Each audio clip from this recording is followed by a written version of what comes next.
you so much for joining me for Daily Spark with Dr. Angela. I am your host, Dr. Angela, but sister, you know what I like to do on my show. I want to enlighten, inspire, and empower you to become your best self. Now, Scripture reminds us that the tongue is a small thing that makes grand speeches, but a tiny spark can set a great forest on fire. And today we want you fired up about our guest, Dale Shillito, and we're talking about his book, Valpartha, One Woman's Quest. So let me tell you a little bit about Dale. He found this to be the perfect time to introduce his book, Valpartha, a matriarchal world where all gender roles are rewritten. The author was first intrigued by the possibilities of this subject, taking women's studies and cultural geography classes while in college. The author combined his knowledge of astronomy, medical science, geology, feminine and indigenous issues to form a complex but compelling story of space travel, adventure, and romance as it explores cultural values right here on Earth. Among the author's favorite activities are hiking and canoeing. Now, you know what I'm going to tell you to do now. Go on, get comfy, get cozy, get your coffee or get your tea because we are about to get started. Good morning, Dale. Thank you so much for joining me on Daily Spark with Dr. Angela. Hello, Dr. Angela. So glad that you're here. Now, being an author, is that something that you've always wanted to do? Well, I've been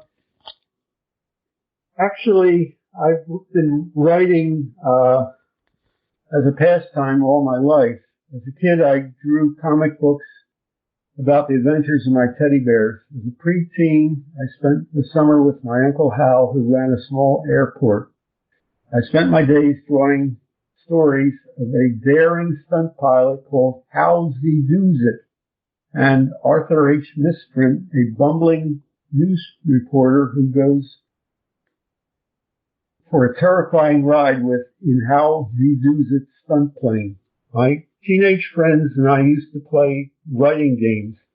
Someone would start the first paragraph of a story, then pass on the notebook. The next person would try to top it with a crazier paragraph, and the notebook would go around the table. At the end, we'd all laugh as we read the convoluted story together.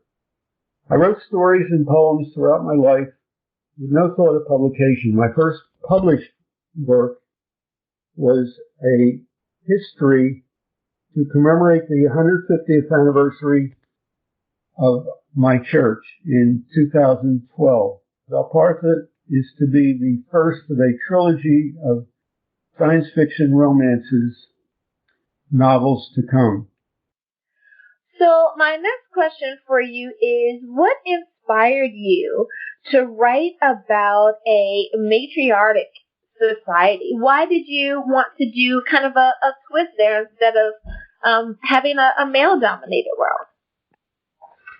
Well, the first inkling of a story came to me while speaking to my women's study professor at college. Beth Healy stated flatly that there were no matriarchal societies on Earth. There were matrilineal cultures where her inheritance and last name were passed on from the mother. And there were also societies where women choose male leaders. But matriarchy means women rule directly. I started to think about what a matriarchal society might be like. I wrote a short story that I entered in a Phi Theta Kappa Honor Society contest, along with 6 paintings I had painted. The 6 paintings won nothing. The short story won first prize nationally.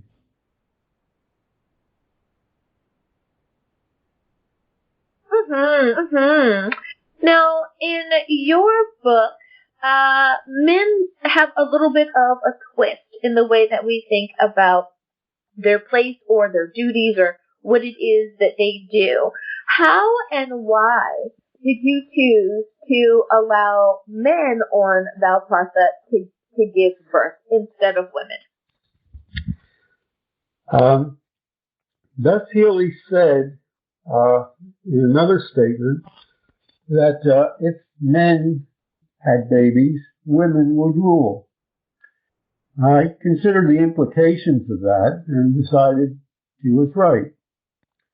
Thus, the key to the male submissive role in Valpartha is found in their reproductive process. In the 3rd month of pregnancy, the Valparthan woman will eject the fetus egg she has been carrying. The husband or surrogate must then carry the fetus in his abdominal pouch for the remaining 6 months of gestation. This difference in giving birth by the male makes him more committed to his offspring and to domestic life, while freeing up the female Valparthan to pursue an uninterrupted career.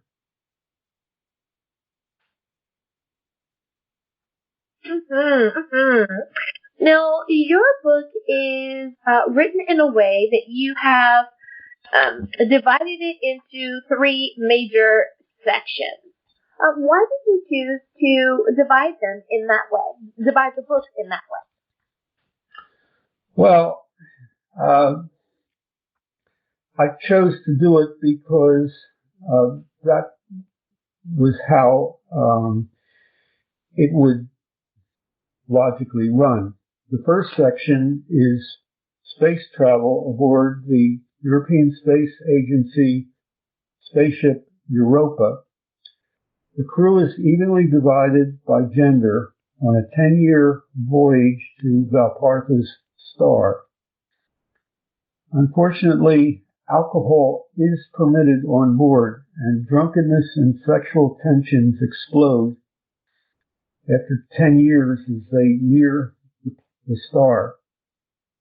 Astrid Svensson, the protagonist, and Henri Boulet, her lover, work together to save the ship and the women on board.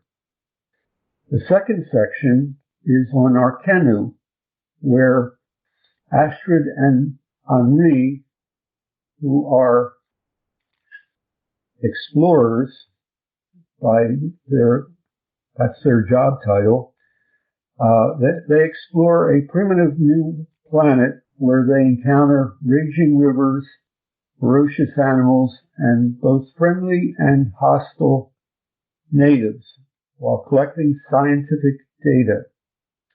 The third section is Valpartha itself, where Astrid and Henri are latecomers after the European crew has been already assimilated.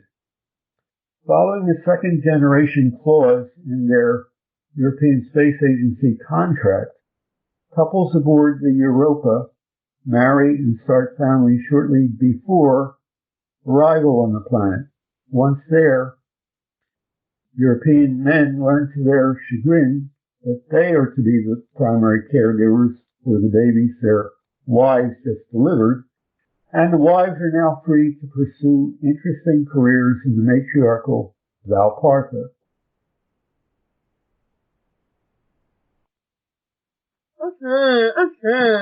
Well, Bill, it is time for us to go to break, but before we do, if you could please remind everyone of the title of your book, where can we get a copy, and of course, how do we stay in contact with you? Okay. My name is Dale Shillito, author of Valpartha, Valpartha, One Woman's Quest. It's now available at daleshillito.com, on Facebook, on Amazon, and with new videos coming out soon on YouTube.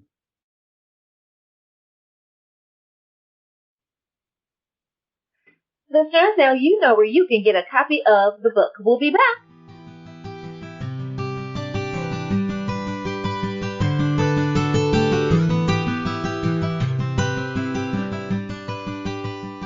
And we are back. Thank you so much for joining me for Daily Spark with Dr. Angela.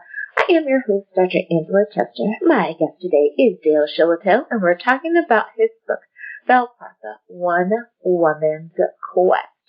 Now, Dale, I want to ask you about the proper way to read your book. In many books, you simply read from cover to cover. Other books, it's better if you read it in sections or, per chapter. Others have designed their books to read it kind of like a devotional, where you read a page or two a day. How did you design your book for the reader to get the most out of reading it? Well, the way to get the most out of the book is to read chapter by chapter. It's divided into sections by chapter, by which the reader can follow chronologically what's happening throughout the book. Jumping around is not recommended. Absolutely, I can understand that. Now, you were talking about the characters in the book before we went to break.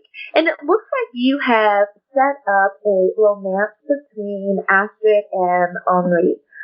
Was this couple made for each other?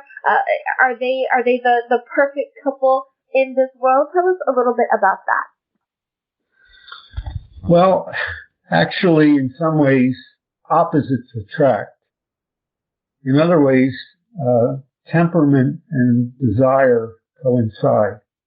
Geographically and environmentally, Astrid and Henri could not have been born further apart in the continent of Europe. Astrid grew up in Kiruna, a mining town in northern Sweden above the Arctic Circle. There she was brought up very strictly by her single-parent mother. Henri grew up in a wealthy French family, living alternately in Paris and the family estate in Carcassonne, located in the Mediterranean climate of southern France. Henri is the youngest of three brothers, and rather spoiled as a result. He is religious in the sense of believing in the local Carcassonne legends and cult of Mary Magdalene. Astrid is religiously neutral. Both Astrid and Henri have an adventurous spirit in common and scientifically focused minds. Neither are quick-tempered, but if provoked, flares can shoot out. Both are caring for each other, but paradoxically, hearkening back to his wild, younger days, Henri can be easily seduced by other women. Now, you mentioned that Astrid likes to explore. I realize that for people who like to explore, they're usually not very fearful type of people. They may be cautionary, but they're not usually fearful. Does Astrid have any moments of caution while she is out exploring, things that concern her, worry her, or is she just open to the adventure? Well, as I said, Astrid grew up in the wilderness of the North Sweden, where the Arctic Circle meets the boreal forest. So Astrid is quite at home in the wild, be it in the winter tundra or the dark unknown forest, whether climbing mountains or canoeing treacherous rapids. She's done it all as a young woman in the Swedish national parks of Abisko and Sarek, located near her home in Corunna. Astrid is likewise faced large wild animals alone in the wilderness, bear and wolf. She's befriended the semi-nomadic Lapps who live in the Arctic and has been taught to be comfortable with native people, to spend time, learn their culture and language. None of these things frighten Astrid while she's exploring with Henri. What Astrid fears most is that in making passionate love to Henri, that she will become pregnant far from medical help. Yeah, and I think that a lot of women can definitely relate to that. You would not want to be like out in the bush, when it's time to give birth. If you are not ready for that, I can definitely understand that. Now, will readers find relevance in this novel for their lives today? Is there any correlation between today's climate and your book? This novel was written with the idea of looking at current women's issues through the lens of what things might look like if women had more control over their own lives. I present these women's issues in different situations and how a matriarchal society might deal with them. While having a baby may be a woman's greatest joy in life, if it comes at the wrong time, it is her greatest curse. On earth, a man has as much or as little responsibility as he chooses once a woman has become impregnated. Here on earth, a man generally does not allow a birth in the family to interfere with his career. However, the mother finds herself taking maternity leave, then being faced with primary care of an infant. Her career becomes part-time or is interrupted. This does not happen in Valpartha, where men take paternity leave and after birth they assume childcare. Therefore, in Valpartha, talented women naturally rise to positions of power because their lives are not as conflicted. I see where you're going with that. Interesting twist. I like it. Now, you have a poem in the preface of your book. Is this there to inspire the readers? Yes, I believe of particular relevance to young readers is the poem mentioned in the preface of the book. Astrid's mother gave her daughter this poem to memorize. It will serve to motivate Astrid to pursue the arduous but rewarding life as a space explorer.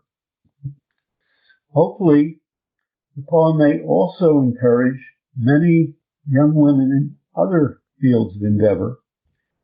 I'd like to conclude the interview by sharing it.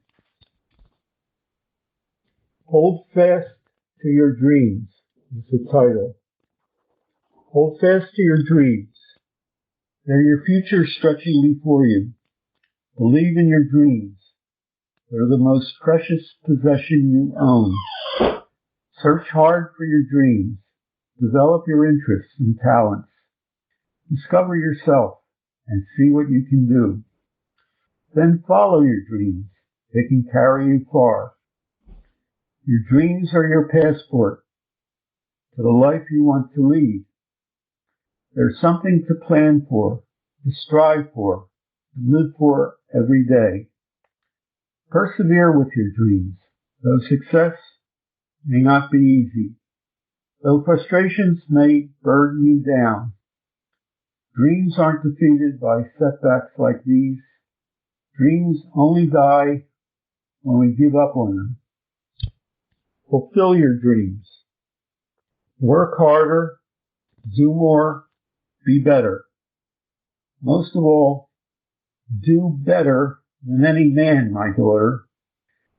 The best find it easier to succeed. You must make your mother proud. Thank you so much for sharing that.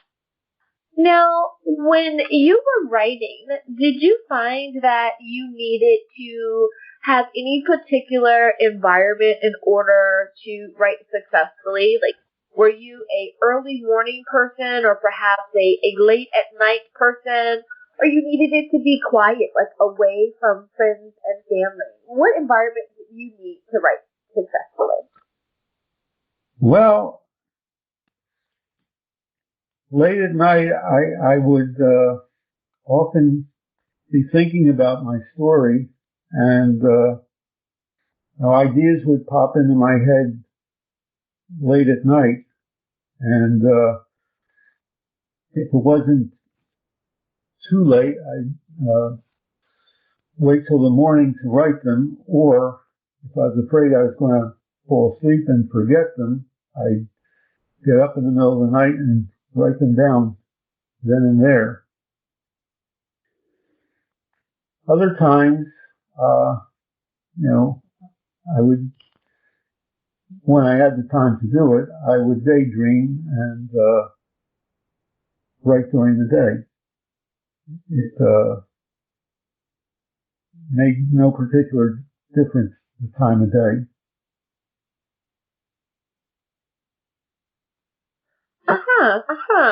And I suppose that having that freedom also allowed you to be your best because you didn't have to restrict yourself to a particular time or a particular place.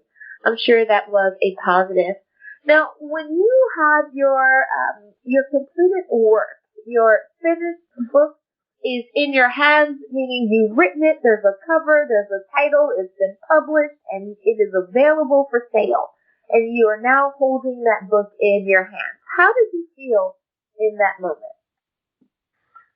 Well, I felt very proud and very relieved that I had a good publisher. The publisher is Transmedia, and they've been very good to me, and I'm very, very grateful. Absolutely. It is always great when you are able to partner with really great folks. It makes your process a whole lot easier.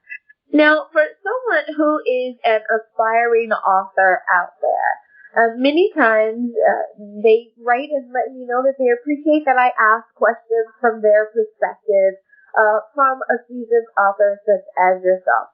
With that being said, is there any piece of advice or wisdom that you would send to our young aspiring authors out there when it comes to actually stepping out and becoming an author? Well, I would say, like I mentioned before, I've been writing all my life, with no thought to be published, just because I enjoy doing it. You have to enjoy doing it. If you're, I don't think you should write to feed into a market, an existing market. You have to think for yourself what is you, and what do you have to say.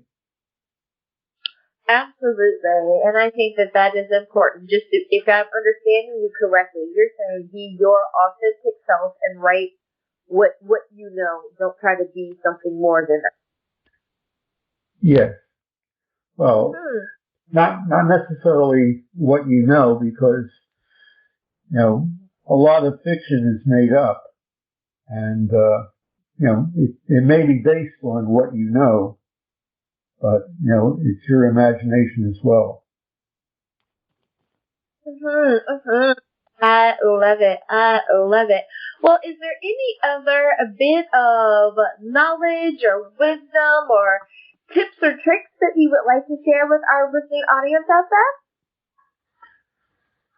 Well,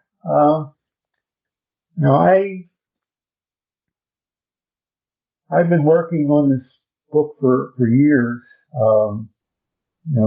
to perfect what the images I wanted to present.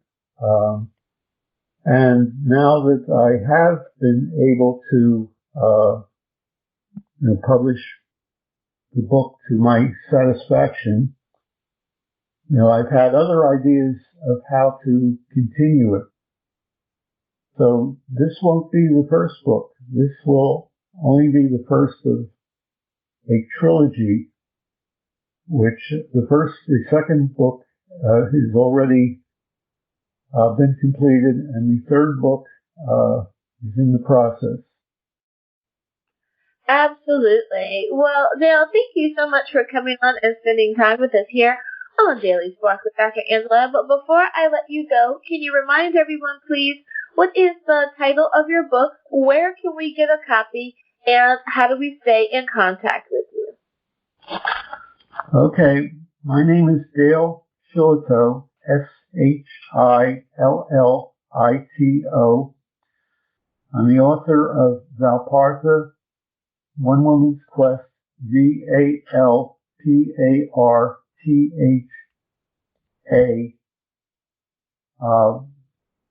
It's available at daleshillito.com, on Facebook, on Amazon, and with new videos coming out soon on YouTube.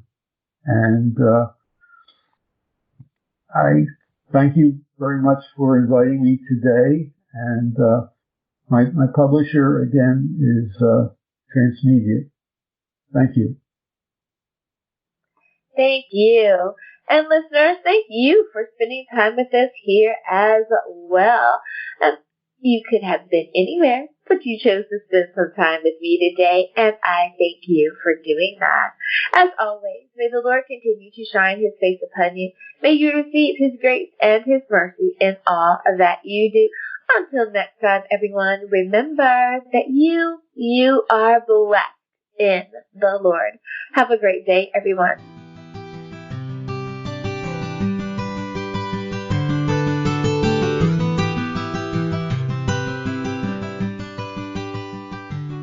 Thank you so much for joining me for Daily Spark with Dr. Angela. I am your host, Dr. Angela Buckchester. You know what I like to do on the show. I want to enlighten you. I want to inspire you. I want to empower you to become your best self. Now, Scripture reminds us that the tongue is a small thing that makes grand speeches, but a tiny spark can set a great forest on fire. And today we want you fired up about the book, Dying to Live, Melodies of Faith. Its author is Flojo. Now go on, get comfy, get cozy, get your coffee or get your tea, because we are about to get started. Good morning, Flojo. Thank you so much for joining me here on Daily Spark with Dr. Angela. Good morning. I am so glad that you are here. Now, as is tradition on our show, we always give our guests an opportunity to introduce themselves to perhaps those few people out there that are unfamiliar with you or with your work. So my first question for you is, tell us a little bit of something about yourself. What makes you, you? Okay, my name is Joan Stokes.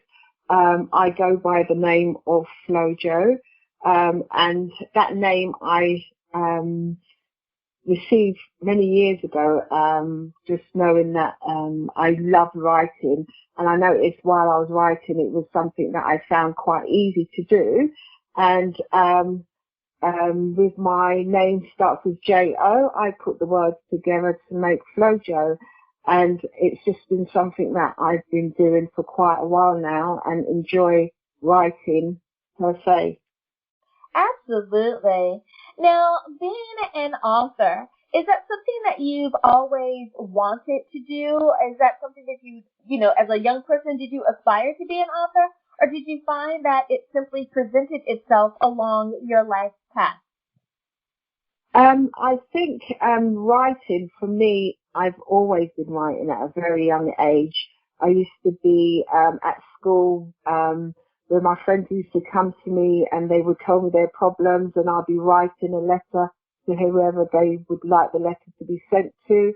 Or if it was like Valentine's, they would have a card and they would say, "Oh, Joan, could you write up a card for my boyfriend to let him know how much I like him," and so forth. So I would do that for them. So I realised that I was quite, with writing, I found it quite easy and I enjoyed it very much at a very young age. And then actually in my older age, like when I got a bit older, it was something that I used to just do quite naturally and quite easily. And then I just thought, wow, this is something that I like doing. And it just started to unfold and unravel, and different experiences in my life had caused me just to sit and do some writing. And then on the writing, I began to start read what I was writing and thought, wow, this is so, I really like what I'm doing. And then opportunities came, doors opened up for me, whereby I would start writing a few poems here and there, and people would just let me know how the actual words will affect them and how they were moved by it. And so that is something that I thought it's a gift, more so because it wasn't something I intentionally wanted to do, but I found that just doing it, it came natural to me. Yes, I love that. And I love asking that question because for so many people, their answer is, I've always wanted to do it, or writing is something, like you said, it came natural to me, and it was quite easy for me to just get my thoughts onto the paper. So I love asking that. Now, as far as the title of your book is concerned, Dying to Live, Melodies of Praise. I like the title. How did you determine that should be the title of your book?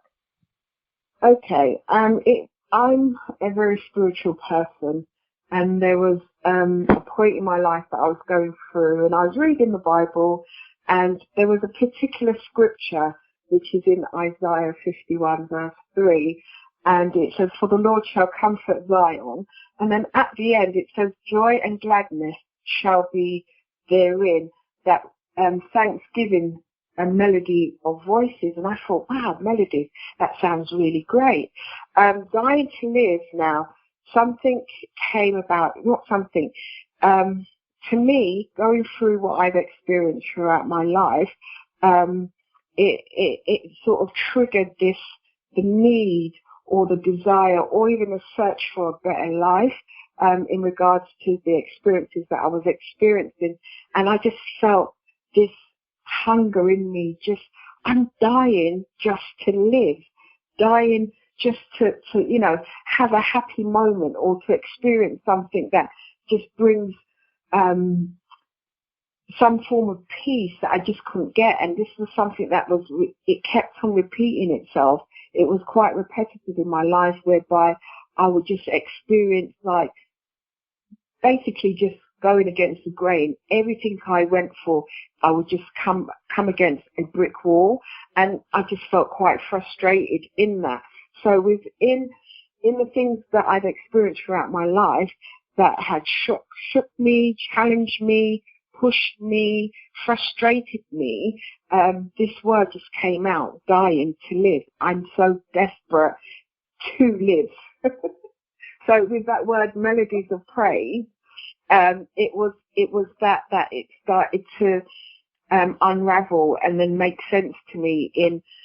In order for me to live, I need to turn my sad situations into praises and use the melodies around that. And from that word, melodies, I could create so much things that enable me to sort of come out of what was going on, or don't sit mentally in a state, but just come out of that and just praise, give God praise, and that will give me that liberty. I love that. So many times we hear people in conversation say that we need to give God praise, that we need to remember to praise even before we manifest the item or the situation. That we need to believe, if we Yeah. believe that it is going to come to pass, then we need to praise in that moment even before we've received it. And I think that is so true. I love how you said that. Let's leave room for the praise there. I love it. Now, when you were writing, did you find that you needed a particular environment? Like, did you need it to be quiet, or did you need to be outside? So many people will say, I wanted to do it early in the morning or really late at night when my family was asleep or the world was quiet so that I could hear myself think. Some folks have said, oh, Dr. Angela, it doesn't matter. If I get a thought, I'm going to write. What type of environment, where do you think you fall when it comes to the atmosphere that you need when you're writing? I think it's a bit of everything and being anywhere and doing anything. It could be, I could be somewhere which is really noisy, but it's something in that particular moment, probably a thought, or a feeling that just, a thought may come, a word may come, and I would write that word down. And then in my quiet times, that word, I can expand on it or, use it or, use it in a different sort of form. So basically it could be anywhere. It could be a feeling. It could come in as a thought. It could be in the morning, in the afternoon. It just depending on how I'm open and what comes to me at that particular time. And it sounds like in that in not restricting yourself, that there's the freedom to write whenever you need to write, as opposed to having to focus it in on just a particular time. I like it.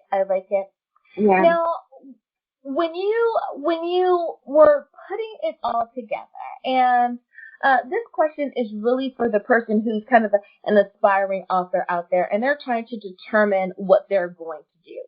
You're already successful. You have your book, and it's available to the public. So when it came to determining which way you wanted to publish your book, determining, do I self-publish? Do I use a publishing house? How did you make the determination of how you would put your book out to the world? I think you've got to know yourself. You've got to know, because what might suit me may not suit another person. So it's just getting to know who you are and what you're capable of doing and what's your limitations as well. For myself, I wanted to do a self-publishing because as well as words, I like to draw. So I wanted to express my words within drawing, and I know, only you know what's going on in your mind and the images that you would like to create with certain words. So that is the avenue that I chose to go with. So basically it all depended on who you are. But I just want to encourage the listeners to find themselves, to know themselves, and to be yourself. And it's okay. You're not in anybody's lane but your own. So then you should just go with what's comfortable for you. And some people would want others to publish their books, and because of just the style and the design. But I think everyone should know, like I said, their limitations and what they can do and what they can't do, and just be honest with yourself and do the best that you can with what you have. I like that. Now, for so many people, they realize that their actions have a ripple effect, that their actions have power. Many people are just starting to realize that not only do their actions, the things that they do, make a difference in the world, but the things that they say, and how they carry themselves makes a difference in the world. Do you remember that moment where you realized that your words had power? See if that they were, something to get someone inspired and excited to take action, or perhaps, words of comfort or friendship and love, just to, to console someone or reassure them. But do you remember that Yeah. moment when you said, hey, yeah, how old were you or do you remember the circumstance? Yeah, there's two occasions actually, when I was much younger, and just explaining to you about where my friends at school always lined up and wanted me to write letters to their boyfriends or Valentine cards or whatever. That's when I was very young. But when I became an adult, I was in church and somebody shared something really personal to me about a situation they were going through. And at that time, I think we was having convention, and they know me as a poet. So they asked me if I can do a poem for this event.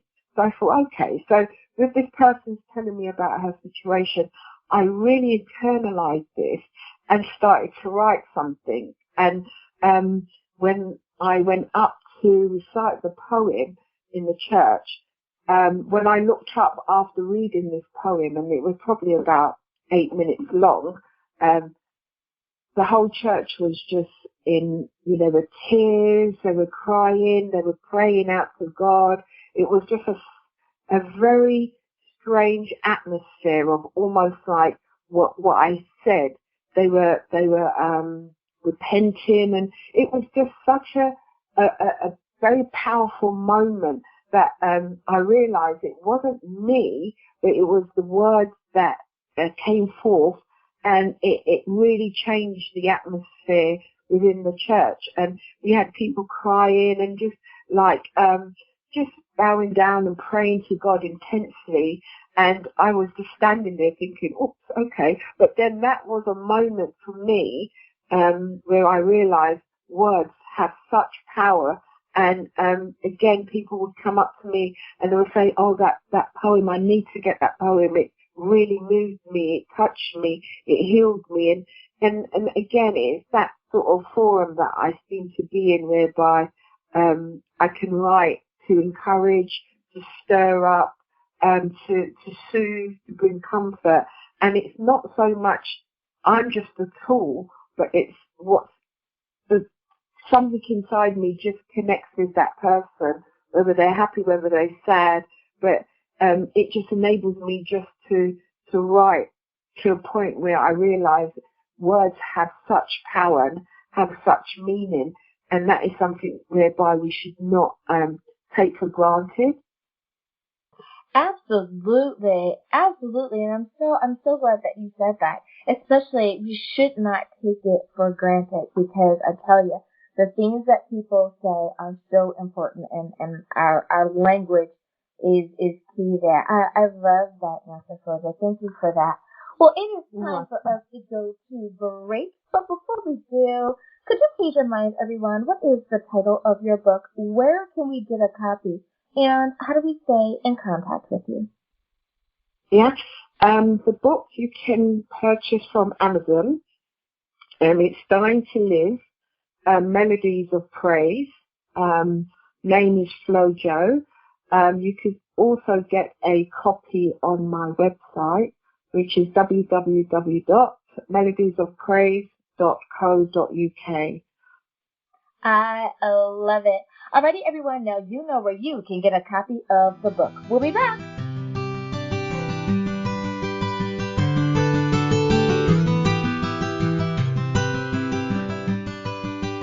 And we are back. Thank you so much for joining me for Daily Spark with Dr. Angela.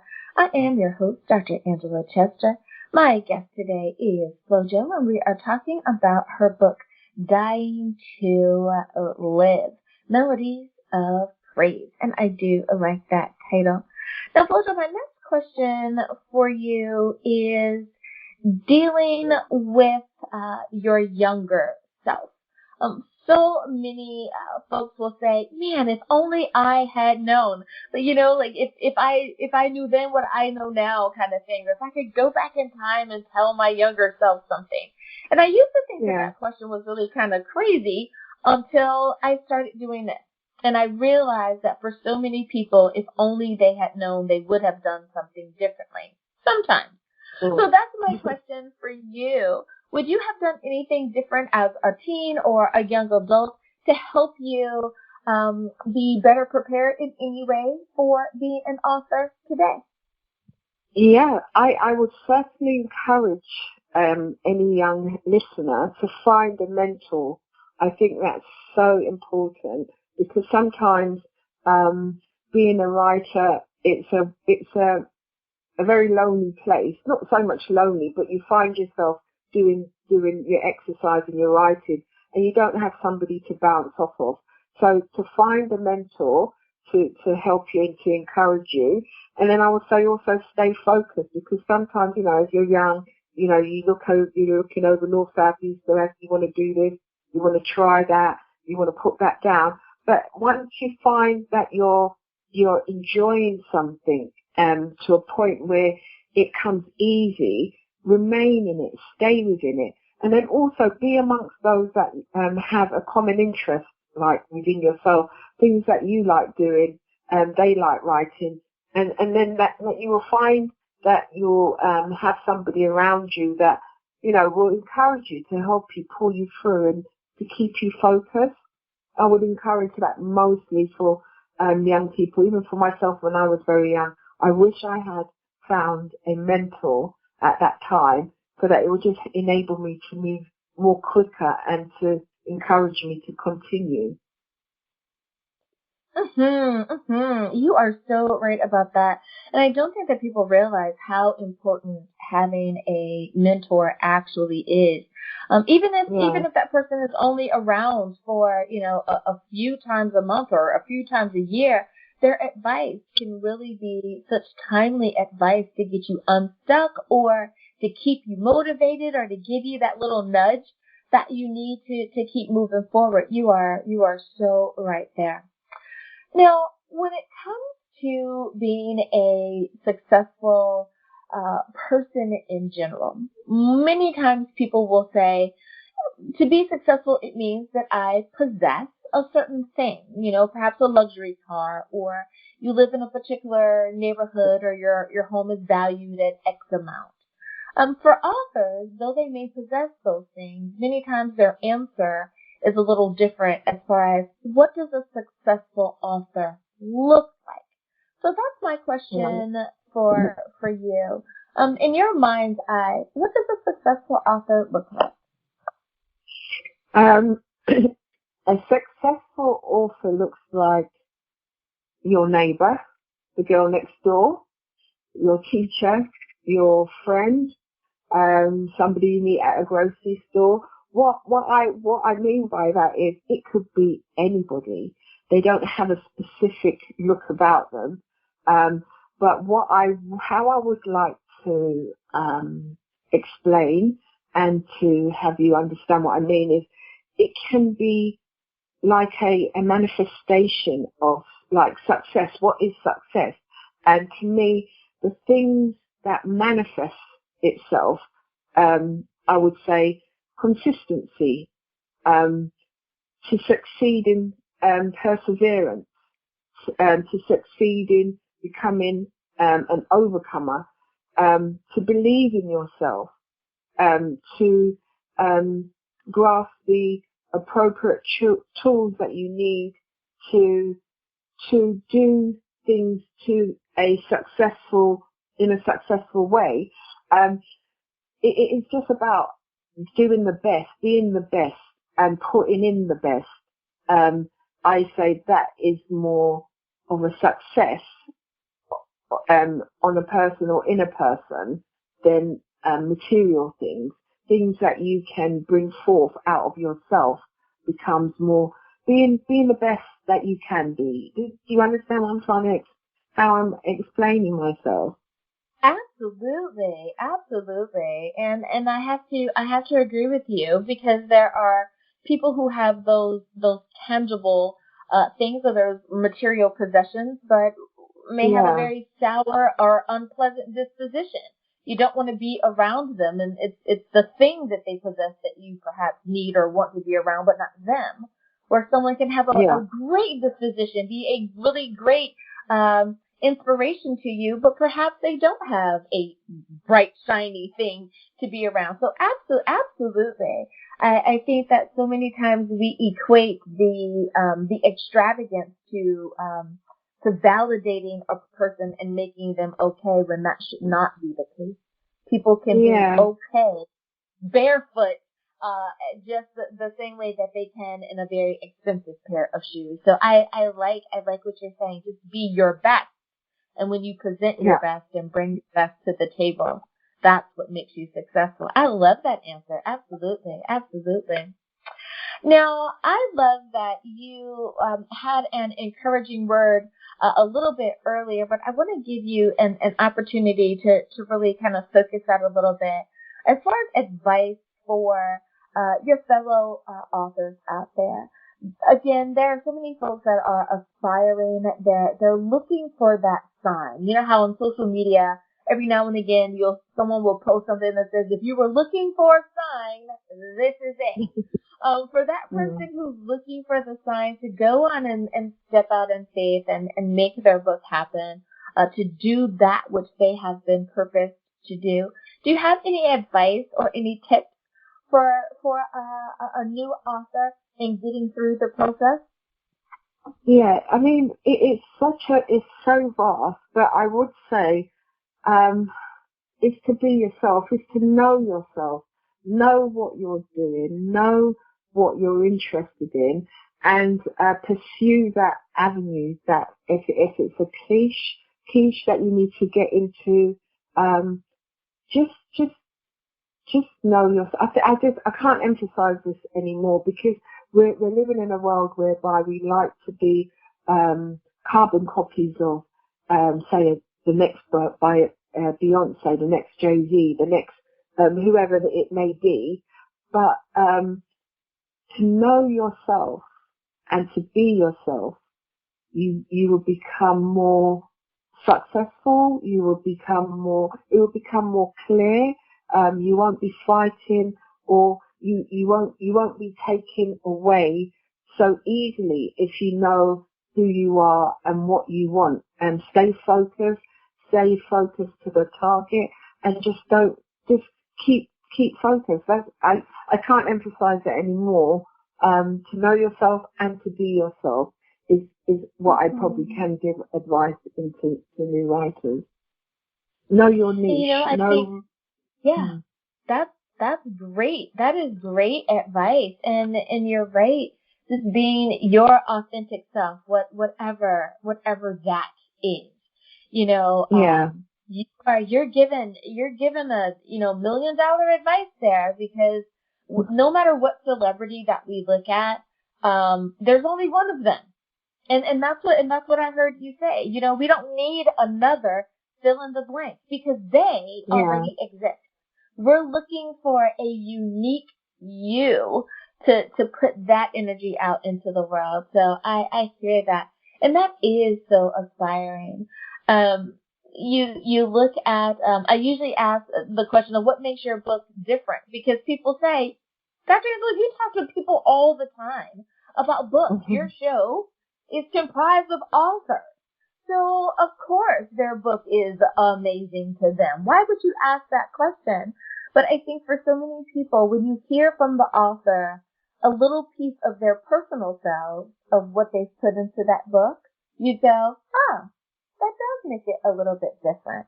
So that's my next question for you. That is, what do you think makes your book unique or different than some of the other books that are out there? I think, I know it's an original. It's authentic. I would say I can't speak for anybody else. I could only speak for myself.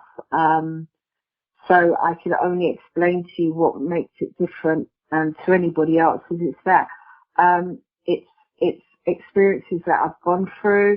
It's words that have been conjured up from from a place of connection, and then also with the drawings do relate to the wording, so you can actually see within the drawings the words, or you can actually, by reading the words, you can see the images that come from the words. And I think that's the reason why I wanted to be a self-publisher, was because sometimes when you look at a book, something's missing. and you can see it, but it's not there.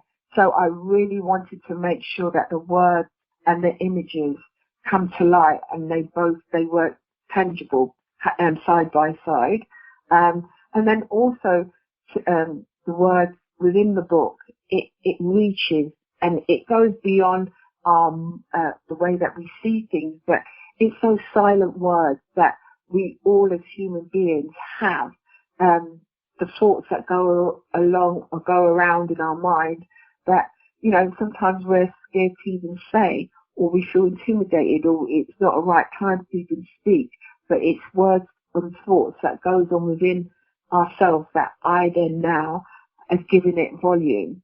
So you're actually reading things that you can relate to, reading things that, hey, that's what I was thinking about the other day. And, so keeping it real, and making it a book that brings out all those secret thoughts or those secret words that you never would want to say, but they're there in front of you. I love it. I love it. Well, Flojo, thank you so much for coming on and sharing your book with our listeners today, and I have enjoyed my time with you. Now, before I let you go, though, one last time, can you remind everyone, please, what is the title of your book? Where can we get a copy, and how do we stay in contact with you?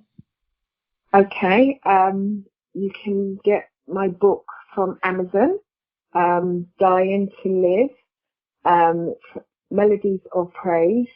If you go into Amazon, when you key in Dying to Live, you'll realise there's lots of materials for Dying to Live. So don't forget to tap in Melodies of Praise also, Flojo. And then also my website, which is www.melodiesofpraise.co.uk. I love it. And for my American listeners, yes, she is saying co.uk. I know we're used to .com, but no, we is co.uk. Make sure you put that part in there. Thank you so much, Flojo, again for being a guest on Daily Spark with Dr. Angela. And listeners, thank you for spending time with us here as well. As always, may the Lord continue to shine his face upon you. May you receive his grace and his mercy in all that you do. Until next time, everyone, remember that you are blessed in the Lord. Have a great day, everyone.